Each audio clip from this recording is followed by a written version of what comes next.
Hi masters, అందరికీ నమస్కారము. ముందుగా ప్రకృతి త్రిబులేటి ఛానల్కి స్వాగతం, సుస్వాగతం. మరి మనందరి గురువైనటువంటి బ్రహ్మర్షి పత్రి సారమ్మ, స్వర్ణమాల పత్రి అమ్మ దివ్య ఆశీస్సులతో ప్రతి ఒక్కరికి కూడా, మరి సబ్స్క్రైబర్కి, వింటున్న వాళ్ళకి ప్రతి ఒక్కరికి నా ఆత్మపూర్వక కృతజ్ఞతలు.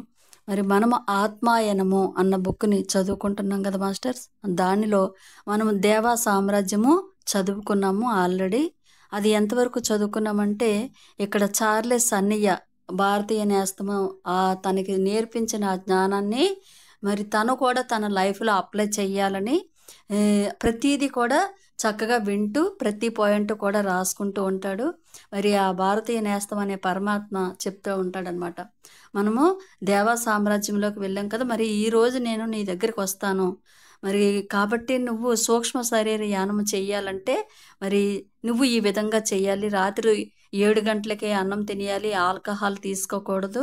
మరి బెడ్ పైన ఒక అద్దం ఉన్నట్లుగా నువ్వు చూసుకున్నట్లుగా ఊహించుకోవాలి. నేను 3 రోజులు పోయిన తర్వాత వస్తాను అని ఆ భారతీయ నేస్తం చెప్పి వెళ్ళిపోతూ ఉంటాడనమాట. ఇతను ఆ ముందు రోజే తనకి చక్కగా అన్నీ ప్రిపేర్ చేసుకొని మరి సాయంకాలమే తొందరగా భోజనం చేసి బెడ్రూమ్లోనే ఉండి తన శరీరం హాయిగా మంచం మీద ప్రశాంతంగా పడుకొని బెడ్రూమ్ తెరవటం మొదలు పెట్టడం అన్నది గుర్తుంది అతనికి. ఆల్రెడీ రాత్రి 9:30 అయిపోయింది. ఆహారం తీసుకొని మాత్ర వేసుకొని పడుకుంటాడనమాట. మరి ఈసారి నాకు ఏ అనుభవం వస్తుందో, మరి ఆ పరమాత్మ నాకు ఇంకా ఏవి చూపిస్తాడో అన్న యాంగ్జైటీతో అతను ఉంటాడనమాట. ఇప్పుడు మనం ఆస్ట్రల్ భూమికలు 2వ ఆస్ట్రల్ ప్రయాణము అన్న పాయింట్ గురించి మనం తెలుసుకుందాం మాస్టర్స్.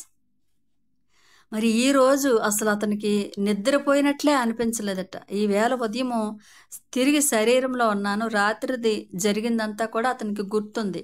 వెళ్ళి నాటకము చూసొచ్చాక ఆ నాటకము వివరాలు వ్రాయమంటే, అంటే హాస్టల్లో సూక్ష్మ శరీరయానం చేసిన తర్వాత అక్కడ చూసినవన్నీ కూడా పేపర్ మీద రాసుకొని యథాప్రకారంగా రాసుకున్నాడంట. ట్యాబ్లెట్ తీసుకున్నాక ఆ ఫ్రెంచ్ గడియారం వైపు చూసుకున్నాడు. టైం రాత్రి 9:15 అంటే 9:42.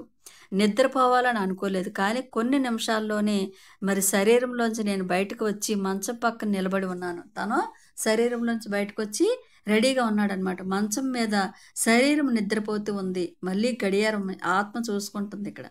మరి 5 నిమిషాలు తక్కువ 10. చుట్టూ ఎవరూ లేరు. గదిలోనే చుట్టూ తిరుగుతుందనమాట. మరి నా తొలి హాస్టల్ ప్రయాణంలో ఏదైతే నాకు చాలా జటిలంగా అనిపించిందో, అంటే ఫస్ట్లోని ఈ సూక్ష్మ శరీరం అంటే ఏంటి, ఇదంతా కూడా ఇబ్బందిగా ఉన్నది. ఇప్పుడు అతనికి చాలా ఈజీగా అన్నట్టుగా చాలా సరళంగా ఉంది. మరి గది వదిలి బయటికి రాదలుచుకోలేదు. ఎందుకంటే సరిగ్గా 10 గంటలకల్లా ఇక్కడ ఉంటానని మరి నా భారతీయ నేస్తం చెప్పిన మాట అతనికి గుర్తుందనమాట. నా దగ్గర 10 గంటలకి వస్తానన్నారు కదా.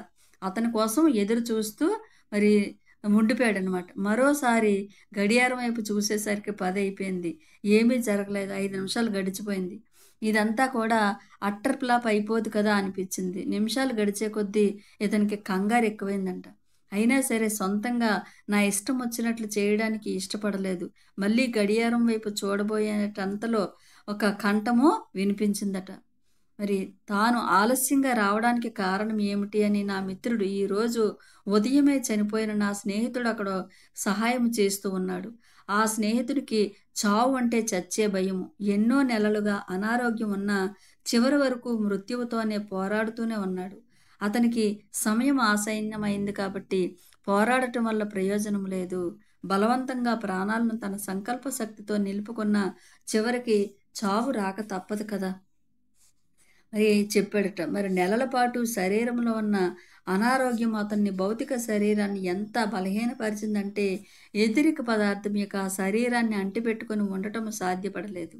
ఆ వ్యతిరేక శరీరాన్ని వదలగొట్టుకోవటంలో నా స్నేహితుడు అతనికి, అంటే ఇక్కడ భారతీయ నేస్తము ఒక కొత్తగా చనిపోయిన వ్యక్తికి అక్కడ ఆ వ్యతిరేక శరీరాన్ని వదిలించుకోవడానికి సహాయం చేయటం వల్ల ఇప్పుడు ఇక్కడికి రావడానికి అతనికి లేట్ అయిందనమాట. మరి అందుకు అంత తాపత్రయం అతనికి. హాస్టల్ శరీరానికి గట్టిగా చుట్టుకుపోయిన ఆ ఎత్రికని విడిపించుకోవడానికి అవసరమైన సంకల్ప ప్రయత్నాన్ని అతని చేత చేయించేసరికి మామూలు కంటే ఎక్కువ సమయమే పట్టింది. మరి అందుకని ఇప్పుడు అతను బాగానే ఉన్నాడు. హాస్టల్ సహాయకులు కొందరు ఆ దగ్గర అతన్ని వదిలి నేను వచ్చాను. అతన్ని ఇంకొక వాళ్ళకి అప్పచెప్పి నేను ఇప్పుడు నీ దగ్గరికి వచ్చాను. ప్రకృతి సూత్రం గురించి అతనికి బాగా అర్థమయ్యే వరకు, అతను అనుభవపూర్వకంగా తెలుసుకునే వరకు అతనితోనే ఉండాలనుకోసరికి ఇంకొకరికి అప్పగించి నేను వచ్చాను. ఇప్పుడు హాస్టల్ ప్రయాణంలో ఏం చేయబోతాము అని అడిగాడనమాట. భారతీయ నేస్తాన్ని ఇతను అడిగాడు. దానికి సమాధానంగా నా మిత్రుడు ముందుగా నేను అనుభవపూర్వకంగా దిగువ తలాల నుంచి ఎగువ తలాలకు వెళ్ళటం నేర్చుకోవటం మంచిదన్నాడు. శ్రమ తీసుకొని నాకు వివరంగా బాగా అర్థమయ్యేలా చెప్తున్నాడు. కానీ అవి నిజానికి ఒకదానిపైన మరొకటి లేదు. అవన్నీ కూడా మన చుట్టూ ఎక్కడే ఉన్నాయి. ఆయా తలాల మధ్య భేదము వాటి సాంద్రతను బట్టి ఉంటుంది. మరి మా హాస్టల్ ప్రయాణం లండన్లో మొదలు పెడదామన్నాడు నా మిత్రుడు. సరేనని బయలుదేరాము. కొంచెం సేపటికల్లా కింద నేల కనిపించింది. అంటే ఇద్దరు కూడా సిద్ధమైపోయారు, సూక్ష్మ శరీరయానంలో ఉన్నారు. ఒక లండన్ మహానగరాన్ని గుర్తుపెట్టాడు. అంటే ఇప్పుడు 2 సార్లు వెళ్ళాడు కాబట్టి గుర్తుపెట్టాడు. దానిలో కనిపించేవేవి స్పష్టంగా కనిపించలేదు. నేల, నీరు అని మాత్రం తెలిసింది. స్పీడ్గా తిప్పేస్తే ఎలా ఉంటుందో, మరి మేము అలా కదలటంలో, మరి మనం ఒక సినిమా రీల్ని సీరియల్ని తిప్పేస్తే ఎలా ఉంటుందో అలా అనిపించిందట. మరి లండన్ చేరుకోవడానికి 1 నిమిషం కూడా పట్టలేదు. అక్కడికి అంత స్పీడ్గా వెళ్ళిపోయారనమాట. కానీ చిన్నది కూడా అలసట అన్నది లేదు. మరి ఎంతకు ముందులాగానే హైడ్ పార్కులో దిగారు. దిగడానికి ముందే మంచి ప్రదేశము. మరి పిక్కడిల్లి సర్కస్లోకి వీళ్ళు వెళ్ళబోతున్నారు. దిగుదామంటే అక్కడ భయంకరమైన ట్రాఫిక్. చాలా మరి ఏ వాహనమైనా మనం ఏంచి వెళ్ళిపోతుంది. అంటే వీళ్ళు ఆత్మరూపంలో ఉన్నారు కదా, మరి మన పైనుంచి వెళ్ళిపోతాయేమో అన్న అంత ట్రాఫిక్ ఉందన్నమాట.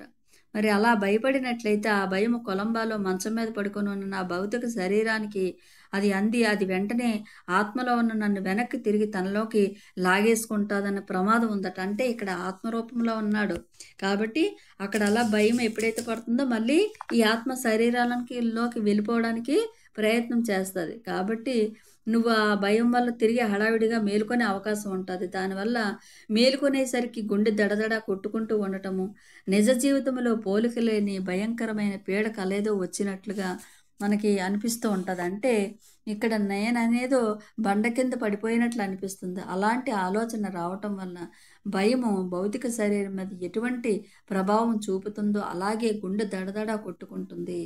నేల మీదకి దిగుతుండగా చుట్టూ చూశాడంట. గతంలో ఎప్పుడో నాకు మరి పరిచయం అయినట్లుగా ఉన్నాయి. అక్కడ వాతావరణం అంతా కూడా ఎండగా ఉంది. చాలామంది బయట నడుస్తూ కనిపిస్తున్నారు. తల్లుల్ని ఆయాల్ని తోడు తెచ్చుకొని పిల్లలు ఆడుకుంటున్నారు.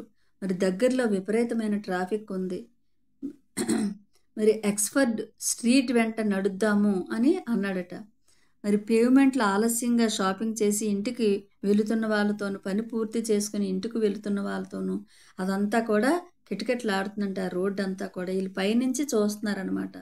మరి ఇంతకు ముందులాగానే ఎవరి భౌతిక శరీరం ద్వారానైనా వెళుతున్నప్పుడు అంటే మనము ఆత్మరూపంలో ఉన్నప్పుడు శరీరం ఎవరిదైనా తగిలితే ఇతనికి ఒక గగురుపాటు అన్నది కలుగుతుందనమాట. సారీ చెప్పుకోకుండానే ఉండటం చాలా కష్టంగా ఉంది. మరి నా మిత్రునికి జన సామర్థ్యం నచ్చదు. అందుకే మనుషులకు 2 గజాలు ఎత్తులో తేరుతూ వస్తున్నాడు. కొంచెం సేపట్లోనూ నేను అంటే ఇంకా జనసంచారం పైనుంచి వెళ్తున్నారనమాట ఇద్దరు కూడా. మరి అక్కడ అలాగే మరి ట్రొకోడెరోలో రెస్ట్ రూమ్లో ఉన్న వాళ్ళను ఎవరినైనా నువ్వు గుర్తుపట్టగలవేమో చూడాలని నీకు ఉందా అని అడిగితే సరే అని చెప్పి లోపలికి నడిచారట ఇద్దరు కూడా. స్నేహితుల కోసం ఎదురు చూస్తున్న వాళ్ళతో ఇప్పుడిప్పుడే నిండుతూ ఉంది. ఆ వెయిటర్లు ఆర్డర్లు తీసుకుంటూ ఆర్డర్లు చేసినవి తెస్తూ హడావిడిగా రెస్టారెంట్కి వెళ్ళారనమాట. అక్కడ తెలిసిన వాళ్ళు ఎవ్వరు ఇతనికి కనిపించదు. చార్లెస్ కానీ మరి రాయ్ చాప్మెన్ కానీ అక్కడ ఎవరూ లేరు. వాళ్ళ తమ్ముడు కానీ ఎవరు కూడా లేరనమాట. తినడానికి డబ్బులు కట్టవలసిన అవసరం లేదు అక్కడ. మరి కాబట్టి ఆహ్, ఎంత తినొచ్చంటే అంత తినొచ్చు, అంత తాగొచ్చు. విసుగు పుట్టిపోయి ఉందా ఏమిటి అనిపిచ్చింది కానీ, నేను ఆ మాట అడగలేదు. కానీ నా మిత్రుడు నన్ను రమ్మని సైగ చేశాడు. మేడ మీదకి వెళ్ళి ఆలోచనలో ఉన్నాడని నాకు అర్థమైంది. మరి మారు మాట్లాడకుండా అతన్ని అనుసరించాడనమాట. ఇక బయలుదేరటం మంచిది. అక్కడ ప్రశాంతంగా ఉందని గదిలోకొచ్చాను. కానీ కింది భూమికల్లో నుంచి దానికన్నా తక్కువ సాంద్రత కలిగిన పై భూమికల్లోకి రావటం చాలా తేలికమైన విషయమని, దానికి కేవలం సంకల్పం ఉంటే చాలని, వెంటనే అది సాధ్యపడుతుందని ఇక్కడ నువ్వు గ్రహించాలి. అంటే ఒక సంకల్ప బలం మాత్రం చేత మనము ఈ హాస్టల్ లోకంలో ఎక్కడికైనా వెళ్ళవచ్చు.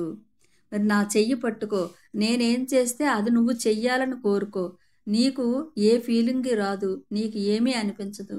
నీ చుట్టూ ఉన్న దృశ్యం క్రమముగా మారిపోతూ ఉండటం కనిపిస్తుంది. ఇప్పుడు మన చుట్టూ కనబడుతున్న ఈ గోడలు కరిగిపోతున్నట్లు కనబడతాయి. నీ చుట్టూ ఉన్న కుర్చీలు, బల్లలు పలచబడి పొగ కమ్మినట్లు కనబడతాయి. అంటే నీ ఆలోచనలో జరిగేది జరగని అన్నట్లుగా ఉండాలి. అప్పుడే నా సంకల్పము నీ సంకల్పాన్ని డామినేట్ చేయగలుగుతుంది. ఏం జరిగినా సర్వస్సుగా ఫీల్ కావద్దు. ఎందుకంటే నువ్వు బెదిరిపోవటం అంటూ జరిగితే వెంటనే కొలంబాలో నీ శరీరం మేలుకొంటుంది అని మళ్ళీ గుర్తు చేస్తున్నాడనమాట. ఇక్కడ నా ఆలోచనతోనే నీ ఆలోచన ఏకీభవించాలి. నువ్వు దేనికైనా భయపడ్డావంటే మళ్ళీ నీ శరీరంలోకి వెళ్ళిపోవడానికి నీ ఆత్మ చూస్తూ ఉంటుంది. ఓకేనా అని చెప్పంటే ఓకే. ఉన్నా నా ఉన్నా నాకు భయమే వేయలేదు. ఆసక్తిగా ఉన్నాదంతే. మరి ఆ మిత్రుడు చేయి పట్టుకున్నాడు. అతని సంకల్పము నా మీద పనిచేసేలా చేసుకోవాలని నేను చేయగలిగినంత ప్రయత్నం చేశాను. దాంతో వెంటనే ఆ గది గోడలు బూజుగా అస్పష్టముగా అలికేసినట్లు అయిపోయాయి. కుర్చీలు, బల్లలు అన్నీ కూడా నిమిషంలో కరిగిపోయాయి. గమనించే లోపలే వీళ్ళు ఒక చిన్న పొలంలో నిలబడి ఉన్నారనమాట. కొద్ది దూరంలో ఒక ఇంగ్లీషు గ్రామం కనిపించిందట. ఇప్పుడు విను, దూరంగా ఎక్కడో రణగొన ధ్వని వినబడుతుంది. అది లండన్ పట్టణము రణగొన ధ్వని. నువ్వు కేవలం ఒకే ఒక భూమిక అవతల ఉన్నావు కాబట్టి అది నీకు వినబడుతుంది. ఈ భూమిక లేదా ఈ తలము భౌతిక లండన్కు ఆస్ట్రల్ రూపము. ఇది ఆస్ట్రల్ ప్రపంచంలో రెండవ తలము. అంటే మరణాంతరం మీరు వెళ్ళే ఆస్ట్రల్ ప్రపంచంలోని ఎక్కువ సాంద్రత కలిగిన ప్రదేశము కన్నా ఇక్కడ సాంద్రత తక్కువగా ఉంటుంది. అంటే మనం కొంత దూరము ప్రయాణం చేద్దాము. నేను చెప్పేది అప్పుడు నీకు బాగా అర్థమవుతుంది. ఇతను చనిపోయిన తర్వాత మనం రెండవ తలంలో ఉన్నప్పుడు ఎలా ఉంటుందో అక్కడికి నేను నిన్ను తీసుకొచ్చాను. మనం ఇంకా ముందుకు వెళ్దాము. అప్పుడు నేను చెప్పేది నీకు అర్థమవుతుంది అని చెప్పి తీసుకెళ్తాడు. ఆ భారతీయ నేస్తము ఇతన్ని బయలుదేరారట ముందుకి. మళ్ళీ నేలకు ఒక అడుగు ఎత్తులో తేలుతూ వెళ్తున్నారు. దూరంగా కనిపిస్తున్న గ్రామం దగ్గరగా వెళ్ళారు. అది మామూలు గ్రామంగానే ఉంది. అక్కడ షాపులు ఉన్నాయి, సినిమా హాళ్ళు, మరి పెద్దదనిపించే ఒక పెద్ద హోటల్ ఉన్నాయి, చర్చిలు, బిల్డింగులు. మరి ఆ గ్రామం చుట్టూ ఎంతో దూరం వరకు పరుచుకొని ఎంతో అందమైన ఇళ్ళున్నాయి. కొన్ని చిన్నవి, కొన్ని పెద్దవి. ప్రతి ఇంటి చుట్టూ రంగురంగుల తోటలు, రంగురంగుల పూలులు గుత్తులు గుత్తులుగా ఉన్నాయి. ఆడవాళ్ళు, మగవాళ్ళు ఆ తోటల్లో పనిచేస్తూ ఉన్నారు. ఆనందంగా పనిచేస్తున్నారు. మరి ఆలోచించాల్సిందే అనుకుంటూ కాదు. రకరకాల కుక్కలు మరి లాన్లో పరిగెడుతూ ఆడుకుంటున్నాయి. పిల్లల గొంతులు వినిపిస్తున్నాయి. అక్కడ ఇళ్ళకి భౌతిక ప్రపంచంలోని ఇళ్లకు ఒకే తేడా ఏమిటంటే అక్కడ కారు షెడ్లు లేవు, రోడ్లలో కార్లు తిరగటం లేదు, వాహనాల అవసరం ఉండదు. ఫలానా చోటుకి వెళ్ళాలి అని అనుకుంటే అక్కడికి వెళ్ళిపోగల తేలిక పద్ధతులు ఉన్నాయి. అలా అనుకోగానే గాలిలో తేలిపోతూ చేరుకుంటారు వెళ్ళాలన్న చోటుకి. మరి అక్కడ డబ్బులు అవసరం లేనప్పుడు షాపులు ఎందుకున్నాయి అని అడిగాను. అంటే అక్కడ డబ్బులతో పని లేనప్పుడు ఈ షాపులు అయ్యి ఎందుకు? మరి బ్రతికుండగా ఆదర్శ జీవితము అని దేనిని భావిస్తారో వీలైనంత వరకు ఆ జీవితానికి దగ్గరగా బ్రతకాలని కోరుకునే వాళ్ళు ఉంటారు. అంటే ఇక్కడ భూమి మీద మనం బ్రతుకునేటప్పుడు ఎలా అయితే బ్రతకాలని మనం అనుకుంటామో పైలోకంలో కూడా అలాగే ఉండాలి అని కొన్ని ఆత్మలు అనుకుంటాయి అట. కాబట్టి అందుకే మరి ఈ స్థాయిలో కొందరు తాము ఊహించి ఆ ఊహతో సృష్టించిన డబ్బు ఖర్చు పెట్టి తమ ఊహతో సృష్టించిన ఆహారాన్ని కొని తింటూ ఉంటారు. ఆ ఊహలోనే అది వాళ్ళ కోరిక మరి అని చెప్పాడు. మరి ఇప్పుడు బయట బాహ్యంగా మనం ఎలా అయితే మరి కొన్ని మనకు నచ్చిన ఆహారాన్ని కొనుక్కొని తెచ్చుకొని తిని బ్రతకాలని మనం ఎలా కోరుకుంటాం, పైలోకల్లో అలా కూడా కొన్ని ఆత్మలు అనుకుంటాయి కాబట్టి అక్కడ అలా సృష్టి చేయబడింది. మరి ఈ షాపులు ఇవి అన్నీ అనవసరం కదా అంటే, ఊహ మాత్రంగా వాళ్ళు తమకేమి కావాలో తమ ఇంటిలోనే సృష్టించుకోగలరు కదా! మరి ఈ షాపులవి ఎందుకు, ఇంట్లోనే సృష్టించుకోవచ్చు కదా అంటే, దానికి అతడు ఇలా చెప్పాడట. ఈ హాస్టలు తల నివాసులు మనసుల్లో నుంచి పుడతాయి. ఈ షాపులు అంతేగాని అవి నిజంగా ఇక్కడున్న షాపులు కావు. మరి అలాగే ఈ షాపుల్లో అమ్మేవాళ్ళు కూడా ఎక్కడుంటే వాళ్ళు ఒక వస్తువుని గురించి ఆలోచన చేయగానే ఈ భ్రమల లోకములో అది వాస్తవమై ప్రత్యక్షమైపోతూ ఉంటుంది. ఈ షాపులన్నీ కూడా ఊహాజనితాలే. ఈ షాపుల్లో అమ్ముతున్న వస్తువులు కూడా ఊహాజనితాలే. అయితే ఇక్కడ ఉంటున్న వాళ్ళు తమ చుట్టుపక్కల్లో అలా షాపులు ఉండాలని కోరుకున్నంత వరకు అవి అక్కడే ఉంటాయి, ఊహిస్తూ ఉంటారు. మరి చర్చిల విషయంలో కూడా అంతే. మరి అలాగే మరి మనం బ్రతికుండగా మతాధికారులు చేసిన బోధలు, వాస్తవాలు అన్నీ కూడా మరణాంతరం వాళ్ళు తెలుసుకున్నా కూడా మతాన్ని ఆచరించాలని అనుకుంటూ ఉంటారు. మరణించి ఇక్కడికి వచ్చిన వాళ్ళు కూడా ఈ చర్చిల్లోని మతాన్ని కొనసాగించాలని పూజారులు, మరి కింద భూమి మీద పూజలు చేస్తున్న వాళ్ళు ఎలా అయితే భూమి మీద ఉన్నప్పుడు పై లోకాల్లో అలాగే అనుకుంటూ ఉండడం వల్ల వాళ్ళు సృష్టి చేసుకున్నారు ఇక్కడ ఇదంతా కూడానా. అలాగే సినిమాలు కూడా మొదటి తలం మీద చాలా వైవిధ్యము అంతు లేకుండా ఉంటుంది, రెండవ తలం మీద అలా ఉండదు. సినిమాలు నిజానికి అక్కడ ఉండవు, అవి కేవలం అక్కడున్న ఊహ మరి కల్పితాలు. భూమి మీద సినీ నిర్మాతలు, వర్ధమాన సినీ నిర్మాతలు మరి ఇక్కడ వచ్చిన వాళ్ళు కూడా ఉంటారు. వాళ్ళు తమ ఊహల్లో కొత్త సినిమాలు సృష్టిస్తారు. వాళ్ళ ఆలోచనలే, రూపాలే అందరికీ కనబడేలే వెండి తెర మీదకి ఎక్కుతూ ఉంటాయి. మరి భూలోకంలో మనకు కనిపించే చాలా సినిమాల కన్నా మొదటి హాస్టల్ తలములో అక్కడి వాళ్ళు చూసే సినిమాల కన్నా మెరుగ్గా ఉంటాయి. అంటే ఇక్కడ ఒక నిర్మాత, ఒక డైరెక్షన్ వాళ్ళ ఊహల ద్వారా మంచి మంచి సినిమాలు తీసి మనం భూమి మీద చూస్తూ ఉంటాం. మరి పైలోకాల్లో ఇంకా అద్భుతంగా వాళ్ళు క్రియేషన్ చేసుకోగలుగుతారు అటువంటి ఆత్మలైతే. ఇక్కడ అసలు థియేటర్లో ఉండవు, ఎక్కువసేపు చూస్తూ ఉంటారు. నాటక రంగంలో ఆసక్తి ఉన్నవాళ్ళు, మరి నటీనటులు భూమి మీద నటులుగా ఉండి వచ్చిన వాళ్ళు నాటకాలను వరుసగా నిర్మిస్తూ ఉంటారు. తమ స్నేహితుల కోసము, పరిచయస్తుల కోసము వస్తూ ఉంటారు. మరి నాటకాలను ఇక్కడ ఊహ ద్వారా నాటకాలను నిర్మించుకోగలుగుతారు. మరి ఎలాంటి దుస్తులు కావాలంటే అలాంటి ఎంతో ఈజీగా పొందగలుగుతారు. మరి ఎలాంటి సెట్టింగులు, ఆర్కెస్ట్రా ఊహ మాత్రంగా సృష్టించుకోగలుగుతూ ఉంటారు. ఇక హోటల్లో ఉండాలని ఉంటుంది కొంతమందికి. అంటే భూలోకంలోని డబ్బు ఎక్కువ ఖర్చు పెట్టలేని వాళ్ళు పెద్ద పెద్ద హోటల్లో ఉండాలి అన్న కోరిక ఉంటుంది. ఆ కోరిక తీరి ఉండదు భూమి మీద ఉండేటప్పుడు. అంటే ఒక పల్లెటూరులో ఉన్న వాళ్ళకి పెద్ద సైజులో హోటల్లోని ఎంతో ఉండాలని ఆశ, కోరిక ఉంటుంది. మరి ఇక్కడ ఆ హోటల్లో ఉంటూ తమకు కావలసిన సేవలన్నీ కూడా ఊహ మాత్రంగా సృష్టించుకొని ఎంతో ఆనందాన్ని పొందుతూ ఉంటారు. అలా కొంతకాలం వరకు వాళ్ళు సంతోషంగా ఉంటారు. కొంతకాలం తర్వాత మరి ఇదంతా కూడా వాళ్ళకి బోర్ కొడుతుంది. మరి చెప్పారనమాట, ఇదంతా బోర్ కొడుతుంది కదా, మరింత తృప్తినిచ్చే దానికోసం అది బోర్ కొట్టిన తర్వాత ఇంకా దేనికోసమో వెతుకుతూ ఉంటారు. పాత దాని మీద వాళ్ళకి ఎప్పుడైతే కోరిక లేకుండా పోతుందో వాళ్ళు మరో దానికి మారుతారు, తమకు కావలసింది పొందగలుగుతారు. ఇలా కావలసింది ఊహించుకుంటూ బ్రతకటంలో పరిపూర్ణమైన ఆనందాన్ని పొందుతారు. ముఖ్యంగా భూమి మీద విపరీతంగా కష్టాలు పడిన వాళ్ళు, అటువంటి వాళ్ళు తమ హాస్టల్ జీవితంలో 90% జీవితాన్ని ఇలా కోరుకున్న స్నేహితులు, పెంపుడు జంతువులు, అందమైన ఇల్లు, తోటలు వీటన్నిటితో ఆనందంగా పైలోకాల్లో, అంటే కిందన అవేమి పొందలేరు బ్రతుకుండగా, పైలోకాలకు వెళ్ళిన తర్వాత వాళ్ళు అవన్నీ సృష్టించుకొని ఎంతో ఆనందంగా బ్రతకగలుగుతారు. అక్కడ ఒరిజినల్ ఆత్మ అనమాట, ఆత్మ యొక్క కోరిక అక్కడ తీరిపోతూ ఉంటుంది. మరి మళ్ళీ నా చేయి పట్టుకో, మనం 2వ ఆశ్రమ తలం నుంచి 3వ తలంలోకి వెళ్ళడానికి సిద్ధంగా ఉందాము. అతను చెప్పినట్లే చేశాడనమాట. ఆ 3వ తలంలోని అక్కడ ఎంతో కాంతిగా కొత్త పరిసరాలు ఏర్పడుతుంది. ఇప్పుడు ఇద్దరు కూడా 3వ తలంలోకి తీసుకెళ్తున్నారనమాట. అక్కడ భారతీయ నేస్తం అక్కడ చుట్టూ పరికరాలన్నీ కూడా, ఆ పరిసరాలన్నీ కూడా వేరువేరుగా ఉన్నాయి. మరి చిన్న చిన్న అడవుల్లో కొన్ని డజన్ల కొద్దీ ఉన్నాయట అక్కడ. మరి పెద్ద పెద్ద చెట్లు, పెద్ద పార్కు ఊహించుకుంటే వెంటనే అక్కడ ఒక సీనరీ అక్కడ అర్థమైపోతుందనమాట. అంటే అసలు మన ప్రపంచంలో ఇటువంటిదే, మన మామూలు భౌతికంగా అటువంటిదేమీ ఉండదు. కానీ ఇక్కడ మన ఊహ మాత్రంగా ఎంతో సృష్టి మనం చేసుకోవచ్చు.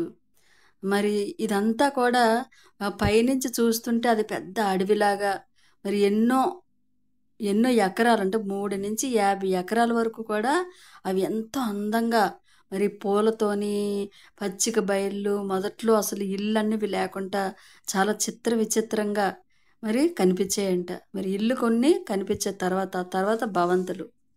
మరి నడవాల్సిన అవసరం లేకుండా ఇద్దరు కూడా అలాగా వెళ్ళిపోతున్నారనమాట. మరి కొన్ని చోట్ల ఎంతోమంది గుంపులు గుంపులుగా జనం ఉన్నారు. ఆ గుంపుల దగ్గర జనాల దగ్గరికి వీళ్ళు వెళ్ళి అక్కడ ఒక చిత్రకారుడు పెయింటింగ్ వేయడాన్ని గమనించారట. మరి 50 అడుగుల పొడవు, 30 అడుగుల వెడల్పు ఉన్న కాన్వాస్ మీద అతను పెయింటింగ్ వేస్తున్నాడనమాట. మరి అక్కడ చేరి ఉన్న అతను అందరూ కూడా మరి ఆ పెయింటింగ్ చూస్తుంటే అందరూ ఎంతో సంబరం ఆశ్చర్యంగా చూస్తున్నారట. అక్కడ జనాల మధ్యనే వీళ్ళిద్దరూ నించోవడం ఎవరు కూడా అక్కడ గమనించలేదు. ఆ చిత్రకారుడు ఎన్నో అసలు బ్రష్ అన్నది ఉపయోగించకుండా చేపలు పట్టే కర్ర లాంటి పొడవైన కర్ర అతని చేతిలో ఉంది. ఆ కర్రతో అతను కన్వాస్ మీద ఎక్కడ తాగితే అక్కడ ఒక బొమ్మ ప్రత్యక్షమైపోతుంది. మొదట అస్పష్టమైన అంచులు, ఆ తర్వాత లోపల వివరాలు. మరి అలా పెయింట్ వేస్తుంటే మధ్యలోని వివరిస్తున్నాడు. మరి ఏంటి సృష్టిస్తున్నాడో చూపర్లకి మరి ఎలా కనబడాలి అని అనుకుంటున్నాడో అతను స్పష్టంగా అక్కడ చేస్తున్నాడనమాట. ఒకసారి అయితే పెయింటింగ్లో కొంత భాగాన్ని తుడిచేశాడు ముందు వేసిన దాన్ని. మరి తుడిపేయడం అన్నదానికి మించిన మాట అక్కడ ఏమీ లేదు. ఎందుకంటే అతను కర్రతో ఆ భాగాన్ని చూపగానే, ఎక్కడైతే పెయింటింగ్ వేస్తున్నాడో దాన్ని చూపగానే అక్కడ బొమ్మ మాయమైపోతుందంట. అది తుడిచేయాలి, కొత్తగా అక్కడ మళ్ళీ వేరే నేను పెయింటింగ్ వేయాలి అని మనసులో అనుకోగానే అది అక్కడ మాయమైపోయి మళ్ళీ మరి ఎంతకు ముందులాగే తన మనసులోకి వచ్చిన బొమ్మ ఏదైతే అనుకున్నాడో అక్కడ ప్రత్యక్షమైపోతుంది అనమాట. మళ్ళీ మనసును ఏకాగ్రం చేస్తున్నట్లున్నాడు. మళ్ళీ కర్ర పైకి కిందకి అడ్డంగా తిప్పుతున్నాడు. మరి పెయింటింగ్తో చక్కగా సరిపోయి అమరే విధంగా కొత్త బొమ్మ రూపుదిద్దుకుంది.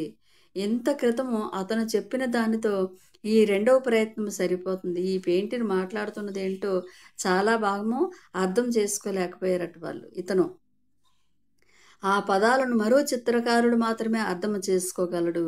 మరి ఆ చిత్రకారుడు గతంలో జన్మ తీసుకున్న మహా చిత్రకారుడిది తెలిసిందని నాకు. మరి ఇక్కడ ఏంటంటే చనిపోయిన ఆత్మ కింద ఉన్నప్పుడు భూలోకంలో మంచి చిత్రాలు వేసే ఆత్మ పైలోకాలకు వెళ్ళిన తర్వాత చక్కగా తను ఏదైతే చిత్రకారుడి రూపంలో ఏ డిజైన్స్ వేయాలనుకున్నాడో అక్కడ అతను క్రియేషన్ చేసుకుంటున్నాడు అనమాట. మరణాంతరం కూడా ఇప్పుడు అతను అది చెయ్యగలుగుతున్నాడు. అక్కడ బ్రష్లు పెయింటింగ్లు ఏమీ అవసరం లేదు. ఒక ఆలోచన మాత్రంగా అక్కడ పెయింటింగ్ అన్నది కనిపిస్తుంది అనమాట. అది ఏదైతే డిజైన్ వేయాలనుకుంటున్నాడో అది అక్కడ ఏర్పడుతుంది.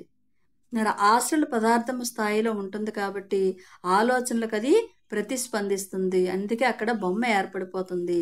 మరి మ్యాజిక్ చేసినట్లు ఆలోచన ఇదిగే కొద్దీ బొమ్మ తదనుగుణంగా అక్కడ మారిపోతూ ఉంటుంది. మరి బొమ్మలోని అద్భుతమైన ఆ రంగుల్ని మరి నేను వర్ణించలేను. ఆ రంగుల ఛాయలు మరి అసలు మనకి తెలియవు. ఎందుకంటే ఎరుపు లాంటి ఒకే రంగులో 30 ఛాయలు, అంటే ఒక రంగులో మరి ఎన్నో రకాలుగా కనిపిస్తుంది అనమాట. ఒకే రంగు 30 రకాలుగా. మరి గొప్ప పెయింటర్లుగా ఉన్న జన్మ తీసుకుని ఇప్పుడు ఇంకా హాస్టల్ ప్రపంచంలో ఉన్నవాళ్ళు ఈ తలంలోనే ఉన్నారు. మరి తమ మనసుల్లో భావాలను పెయింటింగ్ రూపంలో సృష్టిస్తూనే ఉన్నారు. అలా ఒకవైపు వేస్తూనే మరోవైపు అదే సమయంలో ఎవరైతే వినడానికి చూడడానికి సులభంగా ఉన్నారో వాళ్ళకి నేర్పుతూ ఉన్నారట. ఇక్కడ వాళ్ళు పెయింటింగ్ వేయటమే కాదు, అక్కడ ఉన్న వాళ్ళకి ఇంట్రెస్ట్గా ఉన్న వాళ్ళకి నేర్పిస్తూ ఉన్నారట. మరి అందులోని పద్ధతుల గురించి, మరి పెద్ద బొమ్మ తయారు చేయడానికి కొన్ని గంటలు మాత్రమే అక్కడ పడుతుంది. మరి తరచూ ఈ చిత్రకారులు ఒక పెద్ద బొమ్మ లాంటిది పూర్తవగానే మరోటి మళ్ళీ అప్పుడు ఇతను అడిగాడంట, మరి ఆర్టిస్టు తన ఆలోచనను కన్వాస్ మీద నుంచి మళ్లించగానే అది మాయమైపోతుందా? మరి లేదు, ఎవరైనా దాని వైపు చూస్తున్నంతసేపు అది అలాగే ఉంటుంది. అంటే అక్కడ నిజమైన పెయింట్ కాదు, ఒక ఆలోచన రూపంగానే అది క్రియేషన్ జరుగుతుంది కదా. మరి ఎవరైనా చూసి వాళ్ళు చూసేటప్పుడు అక్కడ మాయమైపోతుంది. అది అలాగే ఉంటే వాళ్ళు చూస్తున్నంతసేపు అక్కడ ఆ బొమ్మ అన్నది అలాగే ఉంటుంది. మరి హాస్టల్ పదార్థముతో ఒకసారి ఒక బొమ్మను సృష్టించిన తర్వాత ఏ ఒక్కరి ఆలోచన కూడా దాని మీద ఉన్నా ఆ ఆలోచన ఉన్నంత వరకు అది అలాగే ఉంటుంది. ఒక్కరి ఆలోచన కూడా దాని మీద ఎప్పుడైతే లేకుండా పోతుందో అప్పుడు అది క్రమేణా కరిగిపోయి హాస్టల్ వాతావరణంలో కలిసిపోయి ఇక ఎప్పటికీ అంటే ఒక బొమ్మ నేను చూడాలి అని అక్కడ చూస్తూ నించున్న వాళ్ళు అనుకుంటారో ఆ ఆలోచన వాళ్ళల్లో ఉన్నంత వరకు ఆ బొమ్మ అక్కడ అలాగే ఉంటుందట. మరి ఒక కొత్త బొమ్మగా సృష్టించాల్సిందే అప్పుడు చెప్పాడనమాట. అంటే ఎప్పటికీ కూడా మరి ఇంకో కొత్త ఆలోచన దాన్ని ఒక కొత్త బొమ్మగా సృష్టి జరుగుతుంది. మరి ఆ బొమ్మ పూర్తయ్యే వరకు చూస్తూ ఉండిపోయాడట. ఇతని ఆలోచన ఆ విధంగా ఉంది. నేను అక్కడ బొమ్మ చూడాలి. ఎప్పుడైతే అలా చేస్తున్నారో వాళ్ళు చూసి ఇతనికి ఎంతో ఆశ్చర్యం, ఆనందం వచ్చాయట. మరి ఆ చిత్రకారుడు అక్కడి నుండి కదిలి అక్కడ చేరి కూర్చున్న కొందరితో మాట్లాడుతూ అంతవరకు చూస్తున్న వాళ్ళలో చాలామంది చిత్రకళ నేర్చుకునే వాళ్ళ ఉన్నారు. అటువంటి బొమ్మల్ని తమంతట తాము సృష్టించటం మొదలుపెట్టారు. ఆ మొదటి బొమ్మ నమూనాలోనే గమనించగానే కనిపించింది వాళ్ళ ప్రయత్నానికి ఇందాక అతని ప్రయత్నానికి ఉన్న విపరీతమైన తేడా. అంటే అక్కడ ఏంటి అంటే వా ఇందాకటి వ్యక్తికి ఉన్నంత పరిజ్ఞానం వీళ్ళకి లేకపోవటమే. అంటే కన్వాస్ మీద ఎలా కనబడాలో వాళ్ళు స్పష్టమైన ఆలోచన రూపము పెట్టలేకపోతున్నారు. అందువల్ల ఫలితాలు కూడా అలాగే వస్తున్నాయి. బహుశా వాళ్ళ ఆలోచనలో ఏదుంటే దానిని మాత్రమే ఆ కన్వాస్ మీద చూపుతుంది కాబోలు. మరి అది అలా ఎందుకు జరుగుతుందో ఇప్పుడు అర్థమైంది. అంటే అందుకే మనం ఏదైనా కోరుకుంటే అర్థమయ్యేలా స్పష్టంగా ఉండాలి. అప్పుడే అది యూనివర్స్ తీసుకుంటుంది. మరి అన్నందుకు ఇక్కడ స్పష్టంగా మన లోపల ఏదైతే మనం సృష్టి చేయాలనుకుంటున్నామో అది కరెక్ట్గా ఉంటేనే అక్కడ కూడా బొమ్మ అన్నది కరెక్ట్గా కనిపిస్తుంది. మరి ఎంతోమంది అది హాస్టల్ స్థాయిలో అటువంటి భావం 1000 రెట్లు పెంచబడుతుంది. ఇక్కడ హాస్టల్ స్థాయిలో ఉన్నప్పుడు ఆ ఆలోచన ద్వారా అద్భుతంగా ఏదైనా చెయ్యగలం కాబట్టి అది పెయింటింగ్ వైపు చూస్తూ ఉంటేనే కొంచెం కూడా సందేహం లేకుండా అది అర్థమైపోతుంది. అంటే ఆ రంగులు ఆ రూపులో పెయింటరు ఏమి చెప్పదలుచుకున్నాడో అదంతా చూశాడనమాట. అక్కడి నుంచి కదిలి మరి అటువంటి పనులు చేసే ప్రయత్నంలో వాళ్ళు చుట్టూ గుంపులు గుంపులుగా నేర్చుకునే వాళ్ళు చాలామంది ఉన్నారనమాట. మరి ఆ పల్లె ప్రాంతం అంతా కొంచెం ఎగుడు దిగుడుగా ఏ ఇద్దరిని ఏకకాలంలో చూడలేకపోతున్నాను అంటే వేరే దగ్గరికి వెళ్ళారు. అక్కడ ఒక లోయలో సెలయేరు ఒకటి నెమ్మదిగా గలగల పారుతుంది. కొందరు గుంపుగా దాని ఒడ్డున కూర్చొని ఉన్నారు. చూడడానికైతే ఏమీ చేస్తున్నట్లు కనబడటం లేదు వాళ్ళు. మరి వాళ్ళ దగ్గరికి వెళ్ళే కొద్దీ ఏ చిత్రకారుడి సృష్టిని చూడటం లేదని అర్థమైంది. మన ప్రపంచ ప్రఖ్యాతమైన ఆర్కెస్ట్రాల లాంటి అందమైన వినసొంపైన సంగీతం లాంటి దాన్ని వాళ్ళు సృష్టి చేస్తున్నారు. అక్కడ సంగీతం అంటే పెయింటర్ కాకుండా ఇక్కడ సంగీత కళాకారులు అనమాట. మరి మృదు మధురమైన సంగీతం వినిపిస్తుంది. మరి గొప్ప సంగీతం అటువంటిది ఎప్పుడూ కూడా నేను వినలేదు. ఆ గుంపు మధ్యలో ఒక వ్యక్తి ఉన్నాడు. అతని ముఖం కొద్దిగా ఇతనికి తెలిసిన మొహంలాగే అనిపిస్తుందట. మరి ఆయన ఎవరు అని మరి నా మిత్రుడిని అడిగితే అతను చెప్పాడట. అతను ప్రఖ్యాతి చెందిన జోమన్ స్ట్రాస్. ఆయన చేస్తున్నది ఏమిటంటే నీటి గలగలను సంగీతంలో ఎలా వినవచ్చు అనేది అందరికీ చూపిస్తున్నాడనమాట. మరి అతను ఎప్పుడైతే అలా అనుకుంటున్నాడో ఆ సంగీతాన్ని సృష్టించింది ఈయనే. ఆ సంగీతంలోని లయ చాలా మటుకు ఇక్కడి నుంచి తీసుకున్నదే. భూమి మీద కంటే ఇక్కడే ఎంతో మధురంగా ఉంది అతను సృష్టి చేసింది. అది చూసి అతను ఈ భారతీయ నేస్తము కాదు వాళ్ళ చార్లెస్ వాళ్ళ అన్నయ్య ఎంతో హ్యాపీ ఫీల్ అయిపోయాడట. అంటే నా దృష్టి అంతా ఆ సెలయేటి ఆవల తీరం మీద పడింది. దేవతా సంబంధమైన అందమైన రూపాలు. నేను విన్న ఆ పద్య సంగీతములో వీళ్ళు ఒక భాగము. ఈ కొత్త వాళ్ళను చూడమని మరి అక్కడ చెప్తున్నాడు అనమాట భారతీయ నేస్తం. ఎందుకంటే ఇక్కడ సమాంతర పరిణామం చెబుతున్న దేవాల ప్రపంచం ఉందని నీకు చెప్పానే, దానికి చెందిన వాళ్ళు వీళ్ళు. మరైతే వాళ్ళు ఏం చేస్తారంటే సెలయేటికి ఇటువైపున ఉన్నదా కాక భిన్నంగా ఉన్నారేంటి వాళ్ళు అని అడిగితే వాళ్ళు నిజంగానే వేరే కోవకు చెందిన వాళ్ళు కాబట్టి వాళ్ళు చూడటానికి వేరేగా ఉంటారు. ఎక్కువగా దేవతా సంబంధంగా ఉన్నారు. వాళ్ళు వేరే విధంగా పరిణామం చెందుతున్నారు. కాబట్టి వాళ్ళ శరీరాలు హాస్టల్ పదార్థముతో తయారైన మన హాస్టల్ శరీరాల కన్నా తక్కువ సాంద్రతలో ఉన్నాయి. సంగీత దేవతలు అంటారే, వీళ్ళు వాళ్ళలోనే వాళ్ళే. మరి ఆ సంగీత దేవతలు ఎప్పుడూ పాడుతూ ఉంటారు. సెలయేటి ఒడ్డున కూర్చొని సంగీతం ఆలపిస్తున్న వాళ్ళకి, వ్యక్తికి తానున్న మరి సంగీతంలో వ్యక్తపరచడానికి మరి అది అంటే సంగీతం వింటూ దాన్ని హావభావాలతో వ్యక్తం చేస్తూ ఉంటారు కదా, ఆ విధంగా సహాయం చేస్తారట వాళ్ళు. తమ ఆలోచనల ద్వారా అతనికి తాను సంగీతంలో ఏమి వినిపించాలనుకుంటున్నాడో అది వ్యక్తపరచడానికి వీళ్ళు హెల్ప్ చేస్తారు. మరి ఎంతో సంగీతం ఉంది అక్కడ. ప్రతి స్వరము ఎంతో స్పష్టంగా వినిపిస్తుంది. ఈ విషయాన్ని గమనించారనమాట. మరి దేవాల ప్రపంచానికి చెందిన వీరిని మనకు అర్థమయ్యేలా మాటల్లో వర్ణించటం కష్టము. చూడడానికి అందంగా ఉన్నారు, కదిలితే ఆవిరైపోతున్నట్లుగా మరి అస్పష్టమవుతున్నారు. నిశ్చలంగా ఉంటే తిరిగి స్పష్టమైన రూపంలో కనబడుతున్నారు. పొగమంచు శరీరాలు వాళ్ళు అని చెప్పవచ్చు. అంటే బాగా స్పష్టంగా నేను వాళ్ళని చూడాలి అంటే స్పష్టంగా కనిపిస్తున్నారు. ఇలా కదులుతుంటే ఆ రూపం అన్నది అక్కడ మాయమైపోతుందట. మరి పొగమంచుకు సెలయేరు దాటి ఆవల తీరం మీదకి ఇద్దరు వెళ్ళారట. మరి వాళ్ళను సమీపిస్తుండగా వాళ్ళు జారుకుంటున్నట్లుగా వెళ్ళిపోతున్నారు. కొన్ని జంతువులు మనిషి దగ్గరగా వస్తే దూరం వెళ్ళిపోతుంటాయే. మరి జంతువులు మనిషి దగ్గరగా ఇలా వెళ్తుంటే మాయమైపోతూ ఉంటాయి కదా, అలా అనమాట. వాళ్ళు మమ్మల్ని చూసి భయపడటం లేదు, కాకపోతే ఎటువంటి సంబంధాన్ని నెరపడానికి సుముఖంగా లేరు. అప్పుడు అనిపించింది, వాళ్ళను పలకరించాలన్న ఉద్దేశంతో మేము వాళ్ళని సమీపించి ఉంటే అది ఎలా చేయాలో అప్పట్లో ఇతనికి తెలియదు అనమాట. వాళ్ళు పూర్తిగా మాయమైపోతున్నట్లు ఉండేవాళ్ళు. అప్పుడు అర్థం చేసుకున్నది దాదాపు సరిగ్గానే ఉందన్నాడు ఇతని భారతీయ నేస్తం అనమాట. ఇప్పుడు ఇద్దరు కూడా కదిలారు ముందుకి అలా వెళ్తున్న కొద్దీ పెద్ద పెద్ద బిల్డింగులు, మరి ఆ ఒక పెద్ద భవంతి, ఒక అద్భుతమైన శిల్ప సౌందర్యము, పెద్ద ఫ్రెంచి విండోలు, ఆ భవంతి చుట్టూ కావలసినంత ఖాళీ ప్లేసు, మరి పెద్ద పెద్ద లాన్లు, ఆ ఇల్లు ఒక పెద్దైన గుట్ట మీద ఉందన్నమాట. పూల పొదలు అన్ని వైపులా. దాదాపు 10 మైళ్ళ దూరంలో జాగ్రత్తగా చూస్తే సముద్రం కనబడుతుంది. ఆ అందమైన ప్రదేశము ఆహ్లాదకరంగా, అక్కడ ఎవరుంటారో ఎందుకుంటారో అని అనుకున్నాడట. అక్కడ దిగారనమాట వీళ్ళిద్దరు. అక్కడ పెద్ద ద్వారం ఉంది. మరి దాని లోపలికి వెళ్ళారు. అక్కడ పెద్ద హాలు, అక్కడ సామాను ఉండవలసిన తీరుగా ఉంది. కాకపోతే ఒక చెప్పుకోదగిన తేడా ఏంటంటే ఆ హాల్లో చిన్న చెట్లు మొక్కలు ఉన్నాయి. ముఖ్యంగా రోజా మొక్కలు అక్కడ మరి నేలలోకి నాటేసి ఉన్నాయి. అవి ఇంటి లోపల పెరుగుతున్న వాటికి చక్కటి పూలు పోస్తున్నాయి. ఇందులో ఎక్కడా కూడా అంటే కృత్రిమం లేదు, నిజంగానే ఇంటి లోపల తోటలో ఉన్నట్టుగానే, అంటే అక్కడ క్రియేషన్ చేస్తున్నట్టుగా కాకుండా మనం బయట పూల మొక్కల్లో ఎలా ఉంటామో అలా ఉందట. అక్కడ చాలా అద్భుతమైన దృశ్యం అనట. అక్కడ ఎవ్వరు ఉన్న అలికిడి లేదు, ఎవరో కనబడలేదు. కానీ నా మిత్రుడు ఆ హాలు లోపల వైపున ఒకానొక ద్వారం గుండా నేరుగా లోపలికి తీసుకెళ్ళిపోయాడనమాట. ఆ తలుపు తెరుచుకునేసరికి సంగీతం వినబడుతుంది. ఆ గదిలో ఒకతను మాత్రం ఉన్నాడు.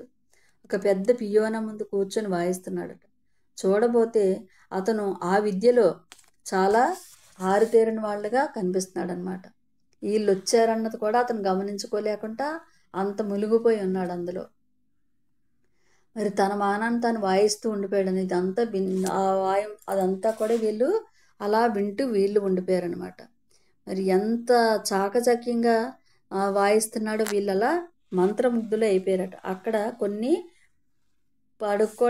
పడుకోవడానికి కుర్చీలు ఉన్నాయి. మరి కూర్చుందామా అనేటట్టుగా ఉన్నాయంట. అవి అంత అద్భుతంగా ఉన్నాయండి. వీళ్ళు వెళ్ళి కూర్చున్నారు. ఒక పావు గంట సేపు అతను వాయిస్తూనే ఉన్నాడు. టైం గడిచే కొద్దీ, ఆ సంగీతం వినే కొద్దీ, ఆ సంగీతానికి మరి చోపిన్ ప్రిల్యూడ్జిక్ పోలికలు గమనించాడు. అంటే ఒకటి చెప్పాడట, నువ్వు ఇది గుర్తుపట్టలేదా? ఇప్పటికీ ఇంకా ఆ నాదం ద్వారా తనను తాను వ్యక్తీకరించుకుంటూనే ఉన్నాడు. బ్రతికున్నప్పుడు కూడా ఇలానే చేస్తూ ఉండేవాడు కదా, కాసేపటికి నీకే అర్థమవుతుంది అని చెప్పాడనమాట. ఎందుకంటే అతను భూమి మీద బ్రతుకున్నప్పుడు చాలా కష్టపడ్డాడు. అతని జీవిత కాలంలో చాలా భాగము అనారోగ్యంతోనే, అంటే ఇప్పుడు పియానో వాయిస్తున్న అతని గురించి చెప్తున్నాడు అనమాట. ఇతను భూమి మీద ఉన్నప్పుడు చాలా కష్టపడ్డాడు, అనారోగ్యంతోనే బ్రతికాడు. ఇప్పుడు ఆ పరిస్థితి లేదు ఇతనికి. చక్కగా మరింత అద్భుతమైన సంగీతాన్ని ఇక్కడ సృష్టిస్తున్నాడు. ఒక్కోసారి తన సంగీతాన్ని ఎవరైనా వినడానికి అనుమతిస్తూ ఉంటాడు.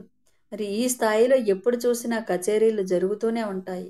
అందువల్ల కచేరీలకు వెళ్ళడం ఇక్కడ కష్టమేమి కాదు. నీకు నిజంగా ఆసక్తి ఉండి ఆ సంగీతకారుడు నాదం ద్వారా వ్యక్తపరుస్తున్న ప్రతి ప్రకృతి సౌందర్యాన్ని ఆస్వాదించాలన్న మనసుండాలే కానీ అది కష్టము కాదు అని అతను భూమి మీద మరి ఎంతో కష్టపడ్డాడు. ఇప్పుడు ఇక్కడికి వచ్చిన తర్వాత తనకు నచ్చిన వృత్తిలో ఎంతో హ్యాపీగా ఉన్నాడు. అతను చూసిన వెంటనే చోపినికి ఈయనకి మధ్య ఎక్కడా పోలికలే కనబడలేదు. అయితే ఆ పోలికల జ్ఞాపకాలు మరి నా మనసులో అంత స్పష్టంగా లేవు. బహుశా నేను జాగ్రత్తగా గమనించి ఉండనేమో. కాసేపు అయ్యాక అతను వాయించటం ఆపి వీళ్ళ వైపు చూశాడట. మరి అక్కడ ఉన్నందుకు అతను ఏ విధంగానూ ఇబ్బంది పడలేదు. మేము సంగీత ప్రియులమని భావించి తాను తన సంగీతం ద్వారా ఏమి వ్యక్తపరచాలనుకుంటున్నాడో అదంతా చెప్పాడు. మరి ఆయన కొన్ని సాంకేతిక పదాలను ఉపయోగించిన ఆయన చెప్పింది విని ఇతను చాలా హ్యాపీ అయిపోయాడట. ప్రతి శబ్దంలోనూ రంగును గురించి కానీ కదలికను గురించిన కానీ వర్ణన ఉంటుందని తన అభిప్రాయం అంటూ చెప్పాడనమాట. అంటే ఇక్కడ శృతి సమ్మేళనము, అందమైన తోటలను సంబంధించిన వర్ణనలు ఉంటాయి. పాదాంతం వచ్చిన చోట నెమ్మదిగా పారుతున్న సెలయేటి దగ్గర కూర్చున్న ఫీలింగ్ రావాలి. ఆ సెలయేరు 2 చక్కటి తోటల మధ్య నుంచి ప్రవహిస్తూ ఉండాలి. ఆ సంగీతకారుడు ఏ బొమ్మనైతే వ్యక్తీకరిస్తున్నాడో ఆ బొమ్మను చూడడానికి ప్రయత్నించాలి. ఇప్పుడు ఒక సంగీతకారుడు తను 2 తోటల మధ్య నీరు ప్రవహిస్తున్నట్టుగా ఇక్కడ ఉండాలని చెప్పేటప్పుడు అక్కడ మనం కూడా వింటూ ఉన్న వాళ్ళవి అక్కడ ఊహ చేసుకోవాలి ఆ విధంగా. అంటే ఆ సంగీత కళా దృష్టి మరి ఇతనికి కూడా ఉంది. కానీ ఇప్పుడు తెలిసింది నాకన్నా ఆ సంగీత పరిజ్ఞానము ఎంత స్వల్పమైనదో. అయితే అప్పుడు నిర్ణయించుకున్నాడు, నేను చనిపోయాక సంగీత అధ్యాయాన్ని చాలా గొప్పగా చేస్తున్న వారిలోకి వచ్చి చేరిపోయి నేను సంగీత సాధన చేయాలని. దురదృష్టకరమైన విషయం ఏంటంటే ఈ భూప్రపంచంలో సంగీత సామ్రాట్టులు చాలా వరకు పొట్టకూడు ఆర్జించుకుంటున్న సామాన్యులకు అందుబాటులో లేరు. అంటే ఇతను కూడా చనిపోయిన తర్వాత నేను ఈ విధంగానే ఉంటాను అని మనసులో అనుకున్నాడు అనమాట. కానీ భూమి మీద నిజంగా సంగీత కళాకారులు పొట్టకూటి కోసమే ఉన్నారు. వాళ్ళు కొంతమంది సామాన్యులకి కూడా అందుబాటులో లేని విధంగా కూడా ఉన్నారు అని అనుకున్నాడు. మరి ఎంత నిశ్శబ్దంగా వచ్చి కూర్చున్నామో అంత నిశ్శబ్దంగా అక్కడి నుంచి బయటకు వచ్చేసారట. మరి వీడ్కోలు లాంటి కార్యక్రమాలు ఏమీ అక్కడ ఉండవు. మరి మేము వచ్చేస్తుంటే ఆ చూపును పియానో వైపు తిరిగి మళ్ళీ వాయించడం మొదలుపెట్టాడు. ఆ గది తలుపు మూసేసి యువతలకు రాగానే నాదం అసలు వీళ్ళు బయటకు వచ్చిన తర్వాత ఆ సౌండ్ అన్నది వీళ్ళకి ఆ మ్యూజిక్ వినిపించలేదు. అక్కడ పక్షుల కువకువలు వినిపిస్తున్నాయి. అంటే పక్షుల అరుపులు, రంగురంగుల పిట్టలు ఆ తోటలోనే కాదు ఇంట్లో కూడా ఎగురుతున్నాయి, తిరుగుతున్నాయి. ఈ పెద్ద ఇల్లు ఈ హాస్టల్ స్థాయిలో ఉన్న గొప్ప ఆర్ట్ స్కూల్లో ఒకటని, చనిపోయి ఇక్కడికి వచ్చిన వాళ్ళు తమకు ఆసక్తి ఉన్న కళను నేర్చుకుంటూ ఎక్కువ సమయాన్ని ఇక్కడ గడిపేస్తారని, మరి విద్య నేర్పేవాళ్ళు ఇక్కడ దొరుకుతూనే ఉంటారని, నేర్చుకోవాలి అన్న ఆసక్తి ఉన్న వాళ్ళకు నేర్పడానికి గొప్ప గొప్ప మాస్టర్స్ అందరూ కూడా ఇక్కడ సిద్ధంగా ఉంటారు. మరి అవన్నీ కూడా నేర్చుకునే అవకాశం కూడా ఇక్కడ ఉంటుంది. ఎందుకంటే అక్కడ రాత్రి పగలు అనేవి ఉండవు, అలసట అనేది ఉండదు అని ఇదంతా కూడా విడమర్చి ఇతనికి చెప్తున్నాడు అనమాట భారతీయ నేస్తము. కానీ ఎంత అవన్నీ లేకపోయినా రాత్రింపవాలు వారాల పాటు, నెలల పాటు, సంవత్సరాల పాటు ఈ విధంగా నేర్చుకోవచ్చేమో కదా అని అడిగాడంట ఇతను. మరి చెప్పాను కదా, వాళ్ళకు అలసట అనేది ఉండదు, కాలభారం వాళ్ళ మీద పనిచేయదు. మరి అందులో నిమగ్నమైపోయి నేర్చుకునేటప్పుడు భౌతిక స్థాయిలో మీ ప్రతిస్పందనలను విశ్లేషించుకున్నట్లయితే నేర్చుకునేటప్పుడు మీకు ఇష్టమైన పని చేసేటప్పుడు కాలమే తెలియకుండా గడిచిపోతుంది. ఇక్కడ మామూలుగా అయితే మనకి అలసట కలిగి పని ఆపేస్తూ ఉంటాం. మరి ఇష్టమైన పని అయినా సరే మనం అలసట వచ్చి ఆపేస్తూ ఉంటాం. ఇక్కడ అలసట అనేది ఉండదు, కాలం ఇక్కడ ఉండదు, భోజనానికి ఇంటికి వెళ్ళవలసిన అవసరం ఉండదు. ఇంటి దగ్గర ఎవరైనా భార్య ఎదురు చూస్తాదేమో, మరి అటువంటి బాధ్యతలేమో ఉండవు. మరి అటువంటి పరిస్థితులేమీ ఆశ్రిత స్థాయిలో ఉండనే ఉండవు. మరి ఆ వ్యక్తి తాను కోరుకున్నట్లు పని చేయటమో, విశ్రాంతి తీసుకోవటమో చేస్తూనే ఉండవచ్చు. మరి దానికి టైం అంటూ కేటాయించవలసిన అవసరమే ఉండదు. మరి అని చెప్పి తనకేదో పనుందని కాసేపు అలా వెళ్ళొస్తానని చాలా మర్యాదగా చెప్పాడు. మరి నీకు ఎక్కడికి వెళ్ళాలని ఉంటే అక్కడికి నువ్వు వెళ్ళు. నిన్ను ఎవ్వరూ ఆపరు. నీకిష్టమొచ్చిన గదులన్నీ తిరుగు. ఎక్కడా నీకు నిరాదరణ ఎదురవ్వదు అని నేను నీకు హామీ ఇస్తున్నాను. నేను అలా ముందుకెళ్ళి వస్తాను. నీకు బోర్ కొట్టదు, ఏముండదు అని చెప్పేసి భారతీ నేస్తం వెళ్ళిపోయాడనమాట. మరి ఇందాక బయట నుంచి వచ్చేటప్పుడు ఇది 3 అంతస్తుల మేడ అని గమనించాడు. కనీసం 3 అంతస్తులుంటాయి కనుక నా మిత్రుడు చెప్పినట్లు కొంచెం తిరిగి చూడాలని అనుకున్నాడు. అదంతా నేను ఇప్పుడు చూడాలి. మొదట కింద ఉన్న కొన్ని గదుల్లోకి వెళ్ళాడు. ఒక గదిలో ఒక శిల్పి కొందరు శిష్యులతో ఉన్నాడు. శిల్పంలో పలానా వంపు ఎలా తీసుకురావచ్చో అక్కడ చెప్తున్నాడనమాట. మరి ఆయన చెప్పేది వింటూ కాసేపు నిలబడ్డాడు. ఆ శిష్యుల్లో కొందరు మాట్లాడకుండానే మరి ఇతను చూసి నవ్వారట. మరి నేను అక్కడ నిలబడి వింటుంటే మరి నేను అక్కడ ఉన్నందుకు వాళ్ళకి ఎటువంటి అభ్యంతరం లేదు. ఇంకో గదిలో నలుగురు ప్రాక్టీస్ చేస్తున్నారు. మరో గదిలో వయోలిన్ వాయిస్తున్నారు. ఒకే స్వరాన్ని మళ్ళీ మళ్ళీ వాయిస్తున్నారు. మరి ఎదురుగా ఎన్నో సంగీత స్వరాలు. మరి పోయినసారి ఇంగ్లాండ్కు సంగీత వెళ్ళేటప్పుడు ఇతను చూశాడనమాట. అక్కడ విద్యార్థులు టెన్షన్ ఉండటము. మరి ఇక్కడ అటువంటి టెన్షన్ ఏమీ లేదు. ఈ భవంతి నేను భూమి మీదకు చేసిన అకాడమీ లాగానే ఉంది. కానీ అన్ని రకాల కళారూపాలని ఇక్కడ నేను అభ్యసిస్తున్నారు ఇక్కడ వీళ్ళందరూ. మరి చాలా సీరియస్గా నేర్చుకుంటున్న వాళ్ళకి ఏమాత్రము కూడా టెన్షన్ లేదు. ఆ తర్వాత ఇతను మళ్ళీ మేడ మీదకి వెళ్ళాడనమాట. అక్కడ నాకు కనిపించింది చూసి ఆశ్చర్యము, ఆనందము. ఒక తలుపు తెరిచాడట. భూమి మీదలాగా ఇక్కడ మూసి ఉన్న తలుపుల గుండా లోపలికి పోవటము, తలుపు తెరిచి లోపలికి వెళ్ళవలసి ఉంటుందని గమనించి ఆసక్తి కలిగింది. తలుపు తెరిచి ఒక గదిలోకి వెళ్ళాడట. అక్కడ ఒక పెద్ద పియోన వాయించడానికి రెడీగా తెరిచి ఉంది. దాని దగ్గర ఒక వాలు కుర్చీ లాంటిది ఉంది. దాని మీద ఒక అమ్మాయి కూర్చొని ఉందట. ఆమె చేతిలో సంగీతం వ్రాసి ఉన్న కాగితము ముక్క ఒకటి ఉంది. దానిని ఆమె చదువుకుంటుంది. గదిలోకి అడుగు పెట్టేసరికి ఇతన్ని చూసిందనమాట ఆవిడ. వెంటనే గుర్తుపెట్టాడట. ఆమె డాఫ్నీ ఇల్లియర్. అంటే తను మామూలుగా ఆ అమ్మాయి బ్రతుకున్నప్పుడు ఉన్న అమ్మాయి అనమాట. ఇక్కడ 1935వ సంవత్సరంలో ఇతను ఆవిడని చూశాడట ఒక క్లబ్లో. మరి అక్కడ గోల్ఫ్ ఆడుతున్న వ్యక్తి ఆమెకు చాలా బాగా తెలిసినవాడు. అతనే మా ఇద్దరిని ఒకరిని పరిచయం చేశాడట. అంటే బ్రతుకునేటప్పుడు ఇద్దరూ కూడా కొంచెం సేపట్లోనే మాటల్లో పడిపోయాము. నేను సెలవు పెట్టి వెళ్ళినప్పుడల్లా ఆమెను కలుస్తూ ఉండేవాడిని. ఇద్దరు కూడా స్నేహితులు అనమాట. చిన్నప్పుడు బ్రతుకునేటప్పుడు, ఆ అమ్మాయి బ్రతుకునేటప్పుడు ఇతనికి గుర్తు వస్తుంది ఇదంతాను. ఆ అమ్మాయిని చూస్తున్నాడు కదా. మరి ఒకరి గురించి ఒకరు బాగా తెలిసింది. ఆమెను ప్రేమిస్తున్నానేమో అని ఊహించుకున్నాడు. అందుకే నన్ను పెళ్లి చేసుకుంటావా అని అడగాలని చాలాసార్లు అనుకున్నాడంట. కానీ అడగలేకపోయాను. అందుకు ఒక కారణం ఏంటంటే పెళ్లి చేసుకొని పోషించేటంత డబ్బు నా దగ్గర లేదేమోనన్న ఫీలింగ్ అనమాట ఇతనికి. అంతేకాదు భార్యను పోషించే బాధ్యత తీసుకుపోయే ముందు నా వృత్తిలో నేను అత్యున్నత స్థానానికి వెళ్ళాలని కోరిక ఇతనికి. మరి శ్రీలంకకు వచ్చేశాడు. తిరిగి 2 ఏళ్ళు ఇద్దరు కూడా క్రమం తప్పకుండా ఉత్తరాలు రాసుకునేవారట. అంతలో ఆమెకు ఒక వ్యాధి అన్నది వచ్చిందట. ఆమె చనిపోయిందని తెలియజేస్తూ ఆమె తల్లి ఒక ఉత్తరం రాసిందట. ఇతను చాలా బాధపడ్డాడట. ఓదార్పుగా ఆ తల్లికి ఉత్తరం రాశాడట. ఆ తర్వాత ఇప్పుడు ఇక్కడ ఆ డాఫ్నీని ఇతను చూస్తున్నాడు అనమాట. అమ్మాయి చనిపోయి ఇక్కడ ఉందన్నమాట. మరి నా కళ్ళ ఎదుట ఆమె నిజంగా బ్రతుకున్నప్పుడు ఎలా ఉందో ఇప్పుడు అలాగే. కానీ అప్పటికన్నా ఇప్పుడు మరింక ఆనందంగా ఆమె ముఖము అందంగా ఎంతో తృప్తితో మెరిసిపోతుందట. ఆ ఆనందంలో కొంత నన్ను చూసుకునేందుకే అంటే నాకు నేను చెప్పుకున్నాను గొప్పగా. ఇతను ఆ అమ్మాయిని చూస్తున్నాడు అనమాట.